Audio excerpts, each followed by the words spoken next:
So moving on, just a really quick recap about what you can appeal. So you can appeal refusal to agree to assess or reassess, refusal to issue, the contents, the refusal to amend, and ceasing to maintain your child's EHCP. And we're going to take these in turn.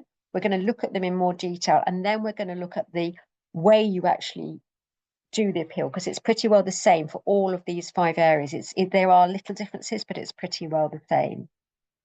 So refusal to assess. There's a few things that are really important to know.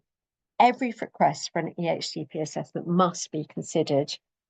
They can't refuse to look at it. They've got to at least consider whether or not to assess. So they can't just say, no, I'm not even going to consider whether to assess or not, unless your child's been assessed during the previous 6 months, and then they can say no, that you have to wait.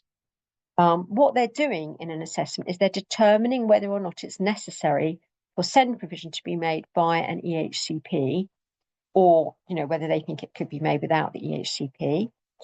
They must give their reasons for their decision if they refuse to assess. They can't just say we're not going to do it and not tell you why. They've got to actually say why, and they also must inform you of your right to appeal, and that's the statutory duty that they have to inform you of. I would say that if you missed session 1 of these workshops, please get in touch, because this tells you how to actually do the appeal rather than how to appeal against this. Sorry, this tells you how to actually apply for an EHCP.